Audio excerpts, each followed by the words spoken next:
Hello everyone and welcome back to my Bold and Beautiful 29 YouTube channel. I hope you guys are having a wonderful day. Before we start, please hit the subscribe button and give this video a thumbs up. Lee may compass her coming sneaky Luna move while Bill pushes Liam to wake up. Despite Steffi's outrage and attempt to get relief of Bill at the sanitarium, he can't leave Liam right now. Bill knows he's made some massive miscalculations, especially when it comes to Luna and this alternate chance he gave her. Since Bill's the reason Luna was suitable to go off the rails and shoot Liam, he obviously feels awful about that. Bill's counting on Liam to embrace some of that Spencer strength and pull through this fire. The worst of it's over since Liam made it through surgery. Now Liam just has to wake up and give some consolation to all his favored bones. Steffi and Hope have been making tearful speeches by Liam's bedside, but he still hasn't recaptured knowledge. Now that Bill's ready to sit by Liam and speak from the heart as well, he'll drive Liam to wake up and just might get his want. Will Liam eventually open his eyes for Bill and partake a sweet reunion with him? Bill still doesn't know about Liam's inoperable brain excrescence, so that's a crushing blow that'll come at some point. We'll see if Liam himself confesses that news to his pater. Or if Hope might unmask it rather.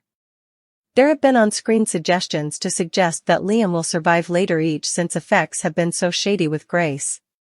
What's Grace really over to? Between Grace's weird jest and the evidence that Liam will still be raising in September, there are good reasons to have stopgap that he'll come out of all this alive. Despite Lee's claim that Luna is gone for good, she's another B&B character who's supposedly cheated death. It's easy to see that Lee must have retired Luna, so does she have an abettor at the sanitarium? What will Lee's coming sneaky move be when it comes to setting Luna up for a secret full recovery away? Lee may raise reservations if she starts fading more frequently and acting uncommunicative. It'll be intriguing to see if Finn picks up on any strange vibes from his consanguineous mama. Steffi tried to protest Bill out of the sanitarium while Sheila mourned the loss of Luna. After Poppy reiterated that she was glad Luna was dead, Lee pulled her down and scolded her in private. Poppy was a horrible mama as far as Lee was concerned, so she claimed Luna no way had a chance with her for a mama.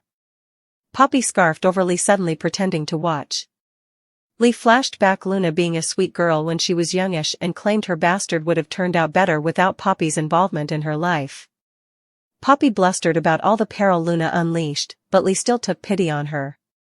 After Deacon joked around about Sheila running out of her 9 lives, he ultimately went to get some Luna word for her. In Liam's sanitarium room on Friday's B&B occasion, he remained unconscious. After Ridge and Taylor showed up near the staying area, Steffi gave them updates on Liam's condition and the fact that he saved her life. Once Bill came running in, Hope let him know that Liam made it through surgery. Steffi argued that Bill didn't earn to be there and recapitulated how Luna tried to kill her until Liam interposed. After Steffi, Ridge and Taylor criticized Bill for what happened, Steffi pushed him to get out of there. Bill was sorry for everything, but he refused to leave Liam and still wanted to see him. Steffi made it clear that Bill was the reason Liam could have failed and said Luna pulled a gun on Will, too. Bill reeled over the sting operation news and demanded to know why he was just now hearing about it. Steffi continued to throw blame at Bill, who rued all the ways he'd failed Liam.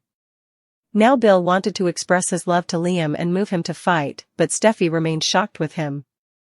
Once Cleric set up Finn, they both headed to Sheila's room together.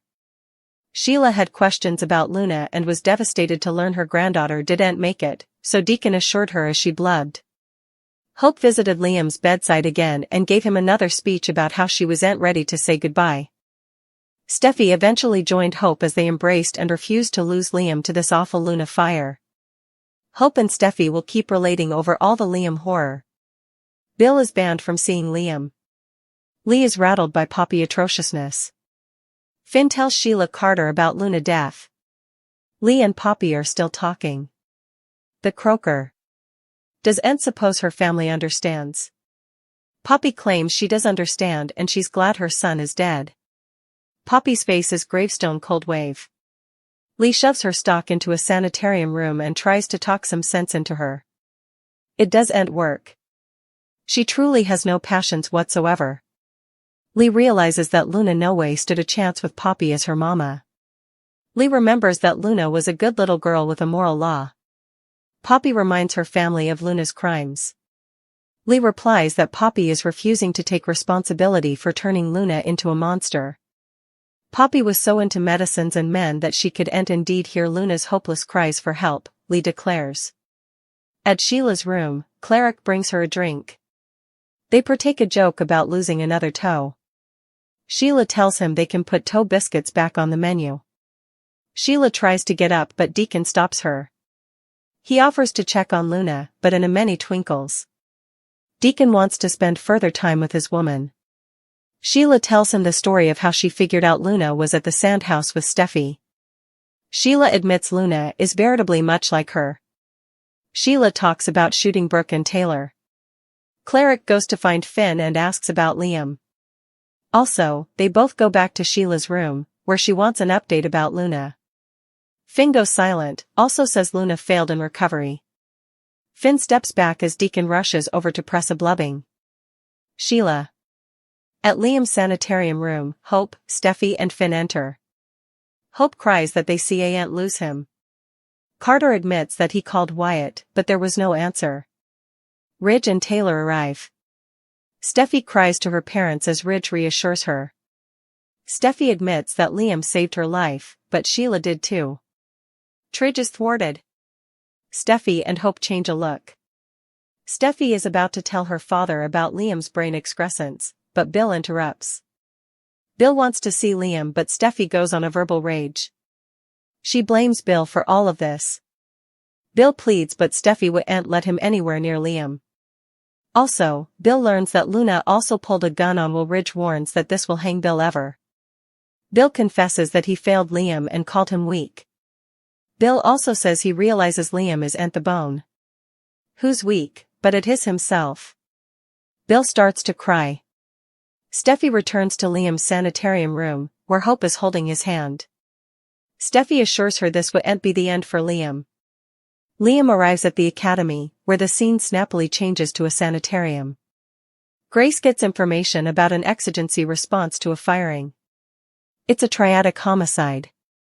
An exigency medical technician informs her that there are multiple projectile injuries. 3 cases are transported on gurneys. Ultimately, everyone rushes to the sanitarium, staying to know what happened. Bill is one of those people. He speaks with Ridge and Taylor about the mistake he's made. I've no defenses, and I'll lament it for the rest of my life, he tells the couple. This has us wondering what Bill's biggest remorse is. Does he eventually lament pardoning Luna and letting her loose on the residers, and now his son is a victim of her murderous ways, the same son he nearly disowned from his life? We flash back the unattractive fight that went down between them long ahead Liam learned that he was dying.